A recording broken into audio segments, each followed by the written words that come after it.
부하와의 거리는 너무 멀어서도 가까워서도 안 된다. 신하들의 결속을 위해서라면 잔인하다는 평에 신경 쓰지 마라. 군주는 신하들의 결속과 충성을 위해 잔인하다는 평에 신경 써서는 안 된다. 지나친 관대함으로 무질서해지고 약탈과 살인이 발생하는 것보다 때때로 엄격한 것이 더 자비롭게 보일 것이다. 왜냐하면 전자의 경우는 전체 사회에 피해를 주지만 군주의 엄한 행동은 몇몇 개인들에게만 해를 미치기 때문이다. 그리고 무엇보다 새 군주의 국가는 위험에 많이 노출돼 있기 때문에 그 과정에서 잔인하다는 평을 면하기 어렵다. 신하의 충성심을 유지하기 위해 은혜를 베풀어 묶어둬야 한다. 군주가 신료들을 잘 알아보기 위한 가장 좋은 방법은 다음과 같다. 신료가 군주보다 자신을 먼저 생각하고 하는 일마다 나라보다 자신의 이익을 추구한다면 그 자는 절대로 좋은 신하가 될 수 없고 신뢰할 수도 없다. 직접 나라를 다스리는 자는 자신이 아니라 군주만을 생각해야 하고 정부의 이익에 관련된 것이 아니라면 관심을 가져서는 안 되기 때문이다. 한편 군주는 신하의 충성심을 유지하기 위해 배려하고 은혜를 베풀어 곁에 묶어두어야 한다. 그리고 그에게 부와 명예는 물론 책임을 주어야 한다. 그래서 하사받은 많은 부와 명예 때문에 다른 곳에서 일을 추구하지 못하게 하고 책임감으로 변화를 두려워하며 군주가 없이는 이 모든 것이 유지될 수 없음을 알게 해야 한다. 군주와 대신의 관계가 이렇게 자리를 잡으면 서로를 신뢰할 수 있지만 반대의 경우라면 그들 중 한쪽이 잘못될 것임이 분명하다. 많은 사람에게 조언을 구하지 마라.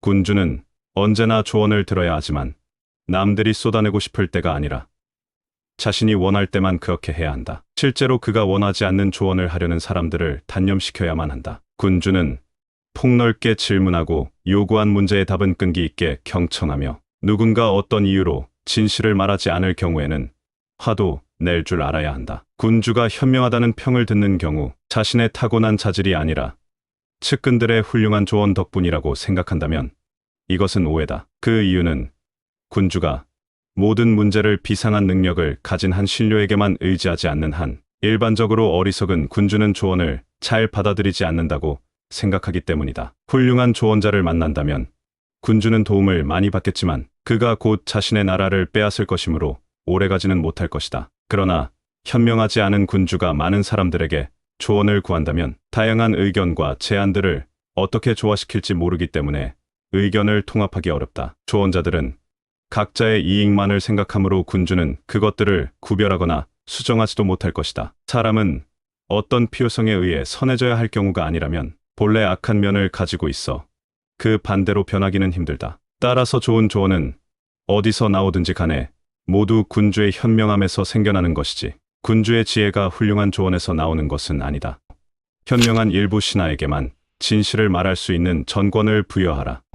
군주가 신중하지 못하거나 신료들을 제대로 선택하지 못하면 권력을 유지하기 어렵다. 이는 모든 왕실에 가득 찬 아첨꾼들 때문이다. 사람은 보통 자기 자신과 자신의 행동에 쉽게 만족하고 그런 점에 현혹되기 때문에 아첨꾼들에게서 벗어나기는 힘들다. 그리고 그들을 피하려고 노력하다가 미움을 살 수도 있다. 따라서 진실을 말해도 화내지 않는다는 것을 주위에 보여주는 것밖에 아부를 피할 수 있는 방법은 없다. 그런데 모두가 군주에게 자유롭게 진실을 말하면 그에 대한 존경심이 사라질 것이다. 따라서 신중한 군주는 중도를 지키며 신료 중 현명한 사람만을 골라 자신에게 진실을 말할 수 있는 전권을 주되 다른 것은 제외하고 군주가 묻는 것만 대답하게 해야 한다. 군주는 모든 것을 물어보고 그들의 의견을 들은 후에 심사숙고해 스스로 결정을 내려야 한다. 군주는 자신의 조언자들이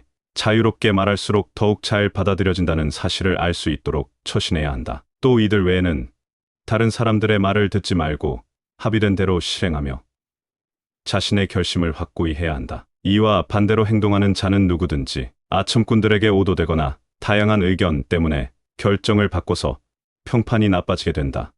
신하들이 비밀리에 음모를 꾸미지 않도록 군주는 경계해야 한다.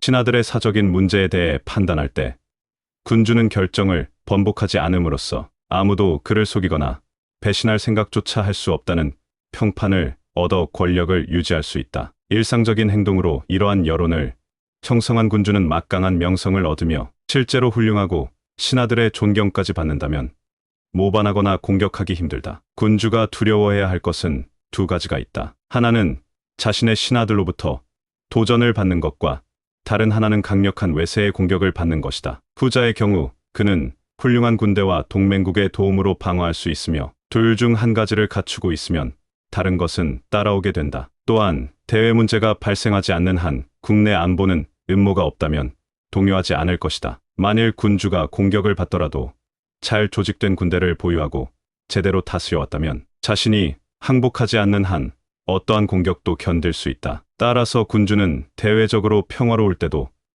자신의 신하들이 비밀리에 음모를 꾸미지 않도록 경계해야 한다. 군주는 미움과 경멸을 받지 않고 신하들을 만족시킬 때 이런 사태로부터 안전할 수 있다. 이는 앞서 설명한 것처럼 언제나 그의 목표가 되어야 한다. 많은 사람들에게 미움을 사거나 멸시받지 않는 것이 군주가 음모에 대항할 수 있는 가장 좋은 예방수단 중 하나다. 음모자들은 군주의 죽음이 국민을 기쁘게 할 것이라고 생각하기 때문이다. 그러나 그것이 오히려 국민들을 달래기는커녕 성나게 한다는 것을 안다면 그들은 이런 방법으로 모험하지 않을 것이다. 그 이유는 음모자들에게 난관이 무수히 많기 때문이다. 많은 음모들이 있었지만 이제껏 성공한 경우는 거의 없었다. 음모를 꾀한 자는 혼자 행동하기 어렵고 불만을 가진 사람을 제외하고는 공모자로 만드는 것도 어렵기 때문이다. 그리고 군주가 불만을 가진 자에게 계획을 털어놓으면 그가 만족할 수 있는 수단을 제공하는 것이다. 그가 군주를 비난함으로써 많은 이득이 있기를 바라고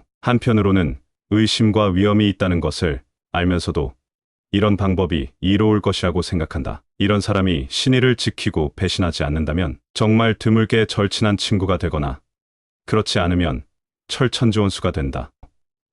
마키아벨리의 관점에서 군주란 인간과 동물의 본성을 모두 활용할 줄 알아야 하고 선을 추구하기 위해 악을 사용하는 것도 마다하지 않아야 한다. 하지만 군주는 실체와는 무관하게 타인들에게는 항상 자비롭고 인정 많은 사람으로 비춰져야 한다고 주장한다. 정치의 핵심을 상징과 외양으로 파악한 마키아벨리는 군주도 상징과 외양에서 일반 도덕군자의 행동 방식과는 달라야 한다고 접근한다. 실제 정치에서 이미지가 실체보다 강력한 힘을 발휘하는 것은 자주 경험하는 일이며 특히 미디어가 발달한 현대에서는 이런 현상이 더욱 두드러진다. 군주는 자비롭고 신에 있고 인정이 있으며 신앙심이 깊고 공정하게 보여야 하는데 이러한 자질을 다 갖출 필요는 없지만 그것들을 모두 지닌 것처럼 보이는 일은 매우 중요하다. 감히 말하건대 이를 갖추고 계속 실천하는 일은 해가 되지만 가진 것처럼 보이는 것은 유용하다. 군주는 위에 언급한 5가지 자질이 결여된 말을 입 밖으로 새어나가지 않도록 매우 조심해야 한다. 그를 보고 그의 말을 들을 때 인자하고 고귀하며 인간적이고 공정하며 신앙심이 깊다고 느끼게 해야 한다. 그 이유는 인간은 일반적으로 자신이 느낀 것보다 보고 들은 것으로 판단하려고 하는데 보고 듣는 일은 누구나 가능하지만 직접 체험할 수 있는 자는 소수이기 때문이다. 모두가 군주에 보이는 모습만 알고 실체를 본 사람은 매우 적다. 아랫사람이라고 해도 대할 때는 일종의 지혜가 필요하다. 군주론을 통해 인간 심성과 군중 심리의 본질을 이해하는 통찰력을 얻어갔으면 한다.